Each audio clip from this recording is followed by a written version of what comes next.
بسم اللہ الرحمن الرحیم۔ ناتواں ترقی اور قرضوں کے انبار ابھرتی ہوئی معیشتوں کے آگے بڑھنے میں رکاوٹ۔ تحریر جوناتھن ویٹلے۔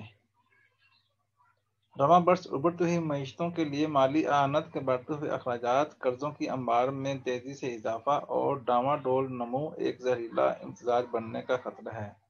جیسا کہ وہ وبائی مرض کو کورونا وائرس کے معاشی اثرات سے نکلنے کے لیے جدوجہد کر رہے ہیں۔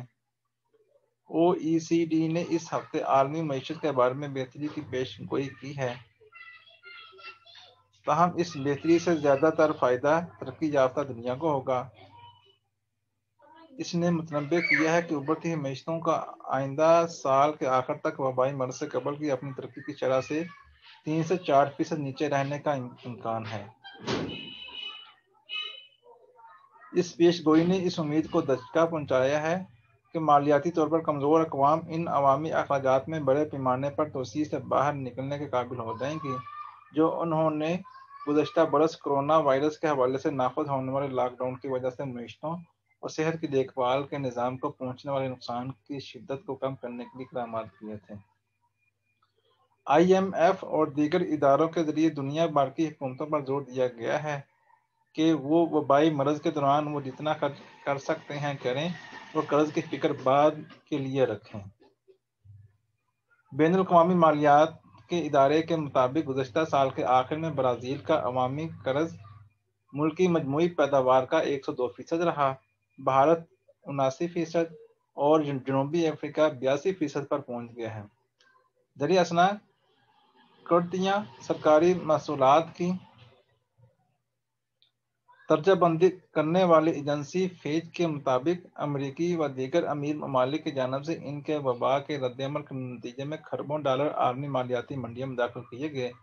اس نے رواں برس اعلیٰ درجے کی معیشتوں کے لیے عوامی قرض کی خدمات ملکی آمدنی کا اوسط 3.3% تک قرض لینے کے اخراجات کو کم کر دیا، جو قرض میں بڑے اضافے اور محصولات کی آمدنی میں زبردست کمی کے باوجود 2019 میں 3.1 سے معمولی سا اوپر ہے۔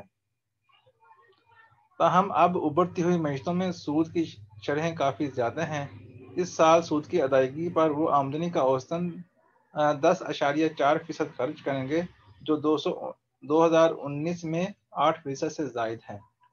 فچ کے مطابق نتیجے کے طور پر ابھرتی ہوئی معیشتوں میں حکومتیں آئندہ سال شرح سود کی ادائیگی پر جتنی رقم خرچ کریں گی، وہ ترقی یافتہ معیشتوں کے اخراجات تقریباً ہر گروپ کے لیے $860 ارب کے مساوی ہوں گے، اگرچہ ترقی یافتہ معیشتوں نے ابھرتی ہوئی معیشتوں سے تقریباً 3 گنا زیادہ قرض لیا ہے۔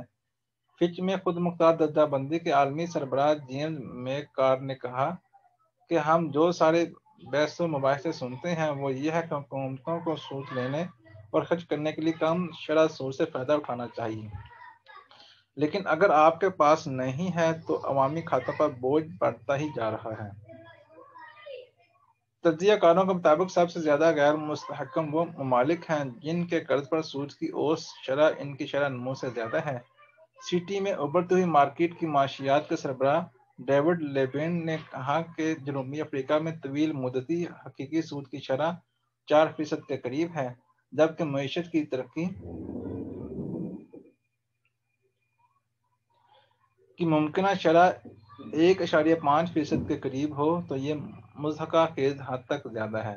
لوگوں کو جن قرضوں کی فکر کرنی چاہیے وہ ممالک جن کے پاس قابل اعتماد نمو کا نمونہ نہیں ہے۔ انسٹی ٹیوٹ آف انٹرنیشنل فائنانس (IIF) کے اعداد و شمار سے پتہ چلتا ہے کہ برازیل اور میکسیکو نے ایسے ہی مسائل کا سامنا کیا، جبکہ انڈونیشیا، ترکی اور بھارت زیادہ خطرے میں نہیں ہیں۔ اگرچہ گزشتہ سال بھارت کی قرض کی خدمات کے اخراجات نے ملکی آمدنی کا 1/4 سے زیادہ حصہ کھا لیا، تاہم سرمایہ کاروں کا خیال ہے کہ ان کی معیشت اتنی تیزی سے ترقی کرے گی کہ وہ روپے کو مستحکم رکھنے کے لیے کافی ہوگی، بلکہ یہاں تک کہ ڈالر کے مقابلے میں بھی اس کی قدر میں اضافہ ہوگا۔ IIF کے مطابق یہ طویل مدت پختگی پر بانڈ فروخت کرتا ہے، جس سے ری فنانسنگ کے خطرے کو کم کیا جاتا ہے، اور غیر ملکی سرمایہ کاروں کے پاس ان کے ملکی قرض کا 2% سے بھی کم ہے۔ اس کا مطلب یہ ہے کہ اس کی منڈیوں کو غیر مستحکم غیر ملکی سرمایہ کے اچانک اخراج سے خطرہ نہیں ہے۔ ڈیوڈ لبن نے کہا کہ بھارت کے پاس جو ہے وہ نمو کی ساکھ ہے، ایک ایسی اپیل جس میں انڈونیشیا، ہنگری اور پولینڈ جیسے دیگر ممالک کے ساتھ اشتراک کیا گیا ہو۔ اگر آپ کے پاس نمو کی ساکھ کا فقدان ہے، جیسا کہ برازیل، جنوبی افریقہ اور میکسیکو میں اس کی کمی پائی جاتی ہے، تو پھر مارکیٹ آپ کو شک کا فائدہ دینے کے لیے تیار نہیں ہے۔ تجزیہ کاروں نے متنبع کیا ہے کہ جو ان ممالک کو کم سے کم سرمایہ سے ان کے مالی اخراجات پر قابو رکھنے پر مجبور کرتا ہے۔ مثال کے طور پر سینٹرل بینک کے مطابق برازیل اپنی ملکی مارکیٹ میں مختصر مدت پر پختگی بانڈز کی فروخت کر رہا ہے۔ نئی حکومت کے قرضوں کی اوسط پختگی 2020 میں 2 سال رہ گئی، جو 2019 میں 5 سال سے زائد نیچے ہے۔ مختصر مدت بانڈ جاری کرنے میں کم خرچ ہوتے ہیں، لیکن انہیں جلد از جلد ادا کرنا ہوتا ہے، جو بحران میں ایک سخت مطالبہ ہے۔ بیشتر معاشی ماہرین مالیاتی ایڈجسٹمنٹ کے بڑے پیمانے کی وجہ سے جنوبی افریقہ کے قرض کے مسئلے کو حل کرنا سب سے مشکل قرار دیتے ہیں۔ ایک تحقیقاتی کمپنی اینالیٹکس کے پیٹر مونٹالٹو نے خبردار کیا ہے کہ جنوبی افریقہ کی حکومت کا موقف سیاسی طور پر غیر مستحکم اور مؤثر نہیں ہے۔ جنوبی افریقہ کو 2 سال کے اندر IMF سے رجوع کرنا ہی پڑے گا۔ سینٹرل بینک کے مطابق پریٹوریا قرض کی پختگی طویل المدت ہے، جو اوسطاً 13 برس سے زائد ہے، اور اس کی ملکی سرمایہ کی منڈیاں دیگر بڑی ابھرتی ہوئی معیشتوں کی نسبت عمیق ہیں۔ تاہم اس کے بانڈ کی خریداری کے لیے غیر ملکی سرمایہ کاروں کی آمادگی دباؤ کا شکار ہو رہی ہے۔ IIF کے مطابق ان کے پاس گزشتہ سال کے آخر میں اس کی مقامی کرنسی کا تقریباً 30% قرض ان کے پاس تھا، جو کہ 2017 اور 2019 کے درمیانی عرصے میں تقریباً 40% تھا سے کم ہے۔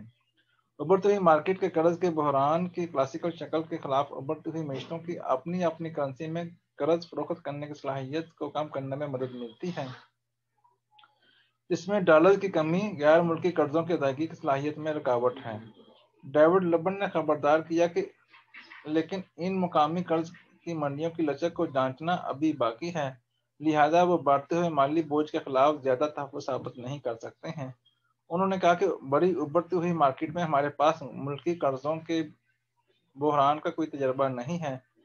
بیرونی مالی اعانت کے مسائل کا محرک بننے والی چیزوں کی نوعیت ملکی مالی اعانت کے مسائل کو متحرک کرنے کے عوامل کے طور پر بھی کردار ادا کر سکتی ہے۔ اللہ حافظ۔